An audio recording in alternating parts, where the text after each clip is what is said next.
Record Telugu Desam పార్టీలో కోడెల వారసత్వ ఉనికి ప్రశ్నార్థకమవుతోందా? శివప్రసాదరావు కుమారుడికి పార్టీలో గుర్తింపు లేకుండా పోయిందా? విషయాన్ని గ్రహించే శివరాం గేమ్ మార్చారా?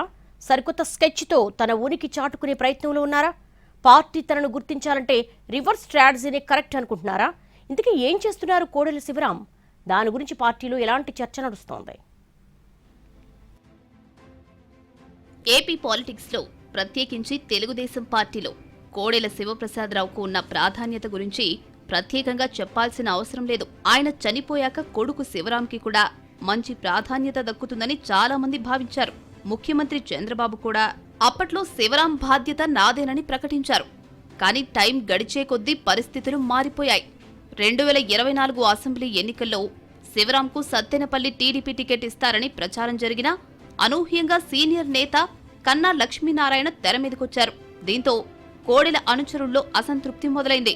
ఇక టీడీపీ అధికారంలోకి వచ్చాక శివరాంకు పార్టీ రాష్ట్ర కార్యదర్శి పదవి లభించింది. శివరాం కూడా గతంలో తండ్రి ప్రాతినిధ్యం వహించిన నరసరావుపేట, సత్తెనపల్లిలో కార్యక్రమాలు చేస్తూ వచ్చారు.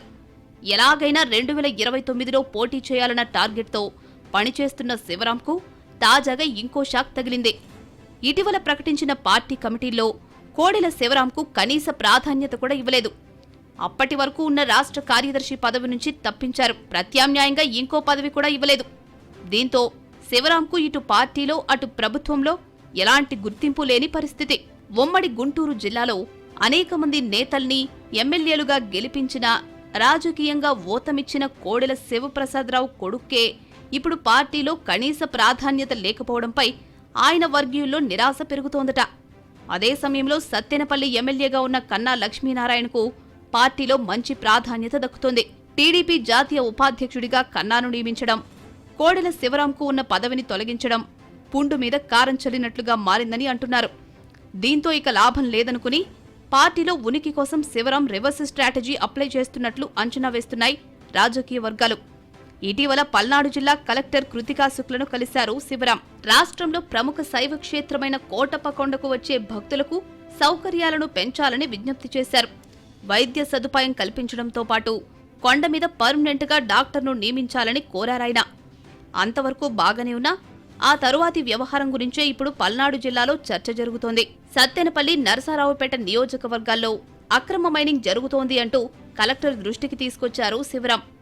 ఈ అడ్డగోలు వ్యవహారాలతో ప్రభుత్వ ఆదాయానికి గండిపడుతోందని చెప్పారు. అక్రమ మైనింగ్ ని ఆపేందుకు వెంటనే చర్యలు తీసుకోవాలని కలెక్టర్ను కోరారు. ఇదే ఇప్పుడు పల్నాడు పొలిటికల్ హాట్ అయింది. కోడెల శివరాం ఎవరిని టార్గెట్ చేసుకుని కలెక్టర్కు అలా ఫిర్యాదు చేశారు అన్న చర్చలు జరుగుతున్నాయి. నర్సారావుపేట, సత్తెనపల్లి నియోజకవర్గాల్లో టీడీపీ ఎమ్మెల్యేలే ప్రాతినిధ్యం వహిస్తున్నారు. దీంతో సొంత పార్టీ నేతల్ని టార్గెట్ చేసుకునే ఫిర్యాదు చేసి ఉంటారు అన్న అనుమానాలు పెరుగుతున్నాయి. సేమ్ టైం అటు నర్సారావుపేట, ఇటు సత్తెనపల్లిలో రాజకీయ ఉనికి కోసమే శివరాం ఇలా పార్టీకి ఇబ్బంది కలిగించేలా ఫిర్యాదులు చేశారు అన్న వాదన సైతం బలపడుతోంది. పార్టీ అధికారంలో ఉండి సొంత ఎమ్మెల్యేలే ప్రాతినిధ్యం వహిస్తున్న నియోజకవర్గాల్లో అరాచకాలు జరుగుతున్నాయి అంటూ అదే పార్టీకి చెందిన నాయకుడు ఏకంగా కలెక్టర్కు ఫిర్యాదు చేయడాన్ని ప్రత్యేకంగానే చూడాలంటున్నారు పొలిటికల్ పరిశీలకులు. అక్రమ మైనింగ్ జరుగుతోందా లేదా అన్న సంగతి కాసేపలా ఉంచితే, ఇన్నాళ్లు కామ్గా ఉండి పార్టీ పదవి కూడా పోయాక శివరాం ఇలా కంప్లైంట్ ఇస్తున్నారంటే అది ఖచ్చితంగా టీడీపీ అధిష్టానం మీద ఒత్తిడి తెచ్చే ప్రయత్నమేనన్నది కొందరి విశ్లేషణ.